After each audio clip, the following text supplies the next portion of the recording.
வந்து சேம்பு விழுக்கு விழுக்குன்னு இருக்கும்ல, அந்த கிழங்கு தான் வதக்க போகிறோம். இதை வேக வச்சு 2ஆக நறுக்கிக்கோங்க, இல்லைனா ரவுண்டாக நறுக்கிக்கோங்க, உங்கள் விருப்பம். அதே மாதிரி குடமிளகா கிரேவி, குடமிளகா பொடியாக நறுக்கிங்க, வெங்காயம் பொடியாக நறுக்கிங்க, பூண்டு பொடியாக நறுக்கிங்க, தக்காளி பொடியாக நறுக்கிங்க.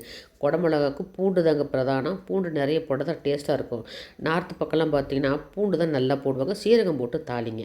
நல்லா வெங்காயம் தக்காளி பூண்டை நல்லா வதக்கிக்கங்க, அரை பங்கு வதக்கினா போதும். அதுக்கப்புறம் இந்த குடமிளகா சேர்த்து நீங்கள் வதக்குங்க. ஏன்னா குடமிளகா வந்து லேஸில் வதங்கிடும், அதனால் தண்ணி தெளிக்க வேணாம், அந்த ஈரத்துலேயே அது வெந்துடும்.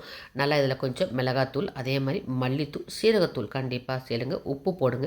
உப்பு போட்டு வதக்கிட்டு கொஞ்சம் மூடி வச்சா கூட சீக்கிரம் வெந்துடும். கொஞ்சம் எண்ணெய் ஊற்றினால நல்லா அழகாக எண்ணெய் கேட்குற வரலாம் வதக்கலாம். இல்லை வேணாம் முக்கால்வாசி வெந்தால் போதும் அப்படின்னா அப்படியும் நீங்கள் வதக்கலாம். அது வதக்கிறது உங்கள் விருப்பம்.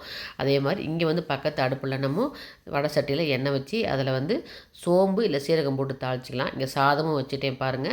அதுக்கப்புறம் நம்ம நறுக்கி வச்சுருக்க இந்த சேம்பை வந்து நான் ஸ்ட்ரெயிட்டாக கட் பண்ணியிருக்கேன், நீங்கள் ரவுண்டாக கட் பண்ணாலும் ஒன்றும் பிரச்சனை இல்லை. எல்லாம் எடுத்து போட்டு வதக்கிட்டு எண்ணெயிலே கொஞ்சம் வதக்குங்க, நல்லனாலும் சரி ரீஃபைண்ட் ஆயில்னாலும் சரி வதக்கிட்டு அதுக்கப்புறம் அதில் கொஞ்சம் உப்பு போடுங்க. உப்பு போட்டுட்டு கொஞ்சம் வதக்குங்க. அதுக்கப்புறம் மிளகாத்தூளும் மஞ்சத்தூள் போட்டால் போதும், 2 போருங்க.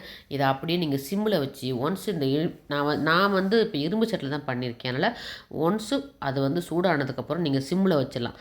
சிம்மில் வச்சு அழகாக நீங்கள் இந்த குடமிளகா வதக்கி முடிக்கிற வரலும் நீங்கள் அழகாக அதை வதக்கிட்டே இருந்தால் அது ஈஸியாக வதங்கிடும். இல்லை முதலே கூட நீங்கள் என்ன பண்ணலாம், சேம்பை வதக்கிடலாம், சேம்பை வதக்கிட்டே கூட குடமிளகா பண்ணலாம்.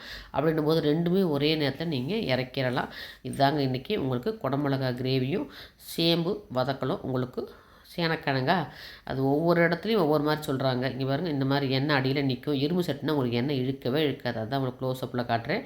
அப்படியே பார்த்தீங்கன்னா மொறு வேணுனாலும் மொறுன்னு எடுக்கலாம், இல்லைன்னா மேலே கொஞ்சம் கார்ன்ஃப்ளவர் மாவு தூவிக்கலாம். நான் எதுவுமே தூவலை. இங்கே பாருங்கள், அழகாக எடுத்து வச்சாச்சு, குடமிளகா எடுத்து வச்சாச்சு, சேனக்கிழங்கு வறுவலும் எடுத்து வச்சாச்சு. இன்றைக்கி பழைய சாதம், அதனால் பழைய சாதத்துக்கு தொட்டு சாப்பிட்டா அவ்வளோ அருமையாக இருக்கும். பழைய சாதத்துக்கு சேனக்கிழங்கு வறுவல், அதே மாதிரி குடமிளகா கிரேவி, இந்த மாதிரி ஈஸியாக சிம்பிளாக சமைச்சிக்கிறதுக்கு தான் நான் இப்போ உங்களை சொன்னேன். எல்லாம் கட் பண்ணி வச்சிட்டிங்கன்னா ரொம்ப ஈஸியாக பண்ணிடலாங்க.